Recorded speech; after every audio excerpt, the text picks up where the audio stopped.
partnership. We have 1,100 organizations, companies on board. We have more than 40 concrete projects now that are addressed to fight the impact of this pandemic.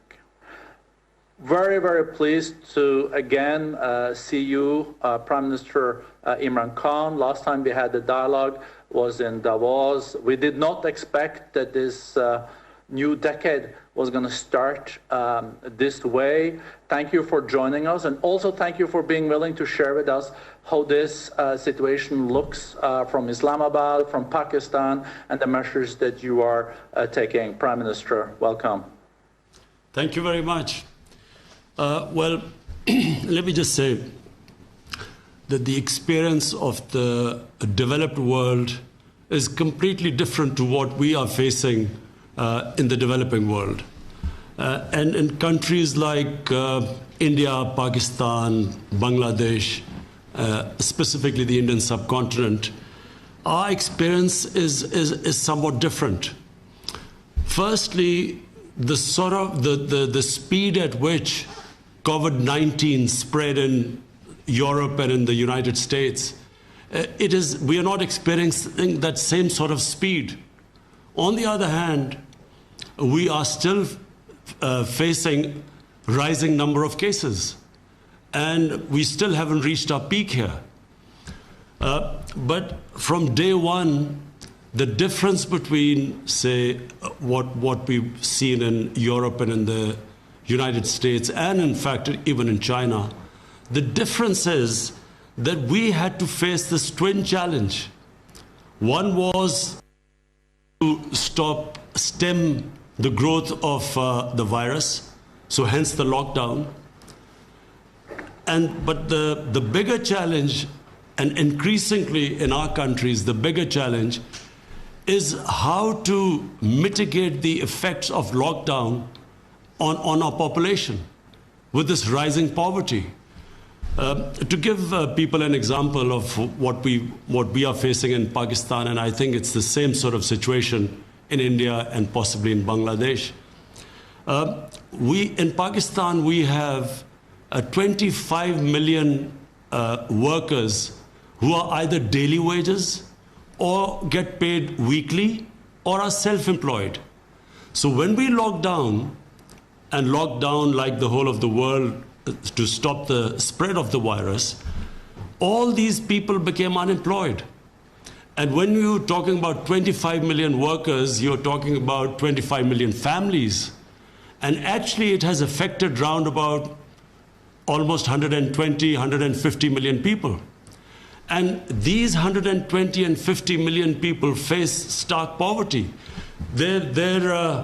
Unless the men or the women who were working, unless they work, they cannot feed their families. So what we did was, and I'm very proud of my government, we came up with this cash transfer program. And we touched 15 million families. So far, we have touched 15 million families with cash transfers. And this is what's mitigated the effects of the lockdown. But this is only a short-term solution. So therefore, despite the rising cases in our country, we have decided to go and ease the lockdown.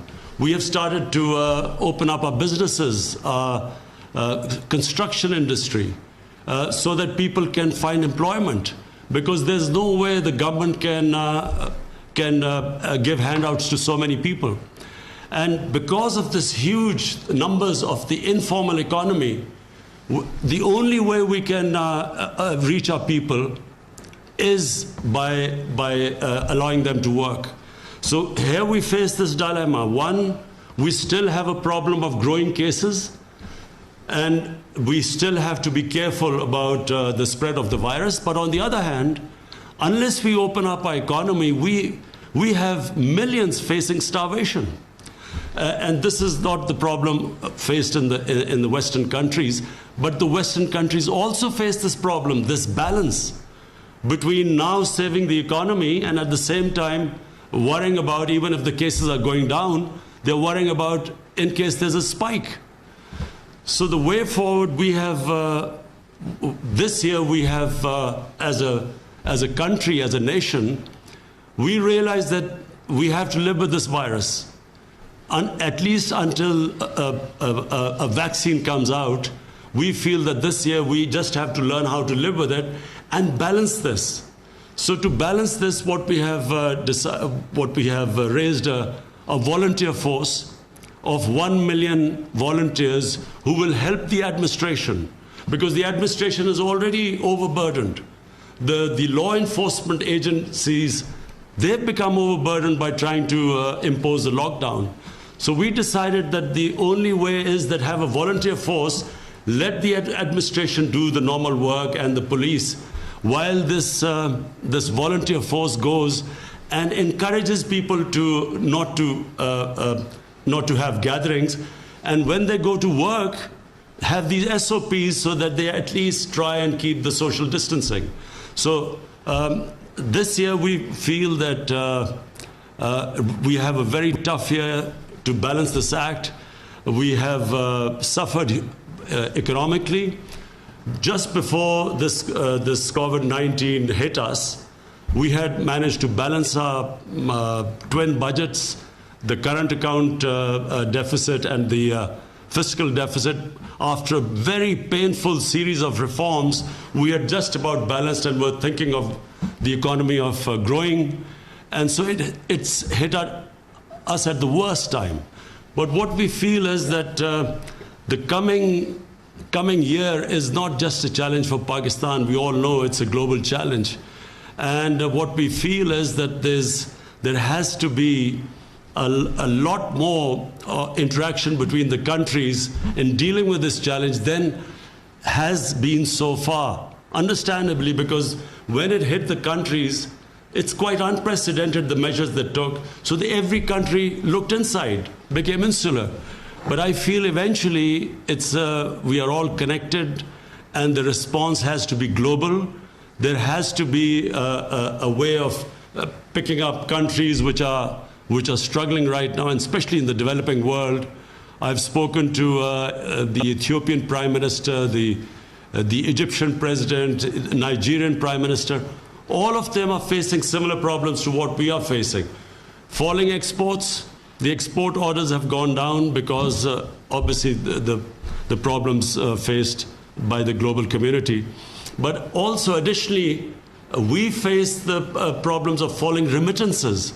Our country depended a lot on remittances from the Gulf countries, and because of oil prices crashing, that has had an effect on our workers, our remittances. So I guess everyone is facing the challenges, but we have geared up. Economically, we've got our think tanks working on how we're going to deal with the coming year. At the same time, we have a very good developed a system of a national command and control center, and the whole idea is that every day the whole idea of the center is to balance the whole thing. They watch where the cases are growing, how we are going to deal with them, isolate individual areas where there is fear of spreading, and at the same time how we can keep our economy going. So I guess this is what the world community faces. Thank you so much, Mr. Prime Minister, for sharing this. And I think we are all have a lot of respect for the very difficult dilemmas leaders are now in between lives and livelihoods.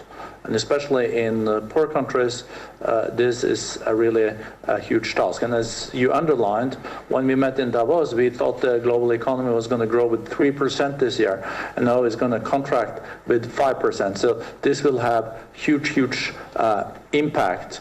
And I guess that the global debt situation is also something that is really a serious issue for Pakistan. I'm going to go to the Development and Trade Minister of the Netherlands, but if you can very shortly, Prime Minister, just in 1 minute say something about the global debt situation and also the special situation for developing countries, because there is a discussion about a global plan here. G20 countries have come up with a debt relief. They've just come up with a policy of debt relief, but it needs to be, there need to be more details and more work on this. But let me just put it this way. A lot of the developing world faces the situation where, because of their debt servicing, their fiscal space has contracted. They don't have enough space actually to cope with this challenge of health facilities, because the biggest problem caused by COVID is it's overwhelmed the health facilities, the hospitals. So therefore, the reason why there should be a debt relief, and the G20 is looking into it, because we need that fiscal space now to divert resources towards health and also to environment. And unfortunately, right now, that space is not there. And as I said, I spoke to the heads of Nigeria, Ethiopia, and Egypt. All of them face this similar situation to us. Yeah. No, thank you so much, Prime Minister. And what you're really alluding to is kind of a bridge, because there is an imminent need for stimulus to make sure that things are also working until growth is back. I think this is a nice segue also to Sigrid Kaag, because Sigrid, you're not only the Trade Minister of the Netherlands, but you're also the Development Minister. We'll come back to the situation in your country, but what Prime Minister Khan was alluding to here was the G20 is looking at a way to also make sure that people are fed, that things don't totally stop in the immediate crisis. This is what stimulus is needed for, and a debt relief will possibly give a bit of relief there. Any thoughts on this? Yes, no, thank you very much, Borge. And indeed, I was very inspired by